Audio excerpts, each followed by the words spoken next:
காவிரி நடுவர் மன்றத்தின் தீர்ப்பு மறுபரிசீலனைக்கு உட்பட்டதா என்பது குறித்தும் உச்சநீதிமன்றத்தில் இன்று விசாரணை நடைபெறுகிறது. இது குறித்து எமது டெல்லி சிறப்பு செய்தியாளர் சலீமிடம் கூடுதல் தகவல்களை கேட்டு பெறலாம். வணக்கம் சலீம், சொல்லுங்க. காவிரி வழக்கில் தமிழகம், கர்நாடகா இவற்றில் எந்த மாநிலத்தின் வாதங்கள் தற்போது வரை நிறைவடைந்திருக்கிறது? அதாவது 2007 காவிரி தீர்ப்பாயம் என்ன பண்ணாங்க அப்படின்னா 16 வருஷம் பொறுத்து தீர்ப்பு கொடுத்தாங்க. தமிழகத்துக்கு எவ்வளோ தண்ணி கொடுத்துடணும், கர்நாடகாவுக்கு எவ்வளோ, கேரளாவுக்கு எவ்வளோ, புதுச்சேரிக்கு எவ்வளோ அப்படின்னு சொல்லிட்டு 2007 இந்த தீர்ப்பு வந்தது. ஆனால் இந்த தீர்ப்பில் அதிருப்தி அடைந்த மாநிலங்கள் தமிழகம், கர்நாடகா, கேரளா என்ன பண்ணாங்க, உச்சநீதிமன்றத்தில் மேல்முறையீடு பண்ணாங்க.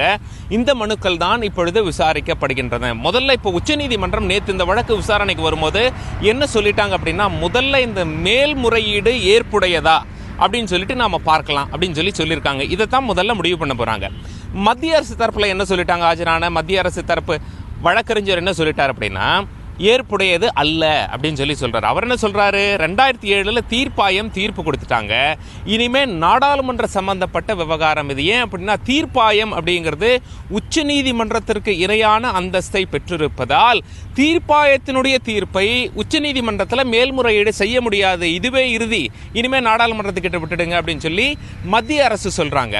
ஆனால் கர்நாடகா அவங்க என்ன சொல்லியிருக்காங்க அப்படின்னா, இல்ல தீர்ப்பாயத்தினுடைய தீர்ப்பை உச்சநீதிமன்றத்தில் மேல்முறையீடு செய்யலாம், இதில் அரசியல் சாசனத்தில் இடம் இருக்கிறது அப்படின்னு சொல்றாங்க. இந்த வாதங்கள் தான் நேற்று முடிந்திருக்கிறது.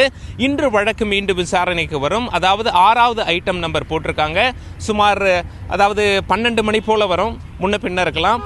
தமிழக அரசின் வாதத்தை இன்று தமிழக அரசு சார்பான வழக்கறிஞர் முன்வைப்பார். இதே போல கேரளாவும் தங்களின் வாதத்தை முன்வைப்பார்கள். புதுச்சேரியை பொறுத்தவரை மத்திய அரசு என்ன சொல்றாங்களோ அதுதான் எங்களின் கருத்தம் அப்படின்னு சொல்லிட்டாங்க. மத்திய அரசு சொல்றதுதான் சரி, தீர்ப்பாயத்தின் தீர்ப்பை மேல்முறையீடு செய்ய முடியாது அப்படின்னு புதுச்சேரி ஏற்கனவே சொல்லிட்டாங்க. ஆக இன்று தமிழகமும் கேரளமும் தங்களுடைய கருத்தை முன்வைப்பார்கள். சலீம், இப்போ காவிரி நடுவர் மன்றத்தின் தீர்ப்பு மறுபரிசீலனைக்கு உட்பட்டதா என்பது குறித்தும் உச்சநீதிமன்றத்தில் இன்று விசாரணை நடைபெற இருக்கிறது. இது பற்றியும் சொல்லுங்க சலீம். அதாவது இன்று இதில் ஒரு தீர்ப்பு வருமா என நாம் உற்று பார்க்க வேண்டியிருக்கும். ஏற்கனவே கர்நாடகாவும் புதுச்சேரியும் தங்களுடைய கருத்தை முன்வைத்துட்டாங்க. தமிழகமும் கேரளாவும் அவங்களுடைய கருத்தை இன்னைக்கு முன்வைப்பாங்க. எவ்வளவு நேரம் எடுத்துக்கிறாங்க என்பதை பொறுத்து, வழக்கு எவ்வளவு நேரம் ஆகுது என்பதை பொறுத்து இன்னைக்கு தீர்ப்பு வருமா வராதா அப்படின்னு நாம சொல்லிடலாம். தீர்ப்பு வரவும் இன்றைக்கு வாய்ப்பு இருக்கிறது. முதல்ல என்ன, அதாவது 2 விஷயங்கள் இருக்கு இந்த காவிரி வழக்கை பொறுத்த வரைக்கும். முதல்ல காவிரி தீர்ப்பாயத்தினுடைய தீர்ப்பை எதிர்த்து உச்சநீதிமன்றத்தில் மேல்முறையீடு செய்யலாமா வேண்டாமா என்று முடிவெடுக்கப்படும். அந்த முடிவு இன்றும் தெரிய வர வாய்ப்பு உள்ளது. அடுத்த கட்டமாக எந்த மாநிலத்துக்கு எவ்வளவு தண்ணீர் கொடுக்கணும் அப்படிங்கிற முடிவு எட்டப்படும். ஆனால் அதற்கு கொஞ்சம் டைம் ஆகும். இன்னைக்கு நாம என்ன எதிர்பார்க்கலாம் அப்படின்னா, காவிரி தீர்ப்பாயத்தின் தீர்ப்பை உச்சநீதிமன்றத்தில் மேல்முறையீடு செய்யலாமா அல்லது முடியாதா என்ற தீர்ப்பு இன்றைக்கு வெளியாகும்.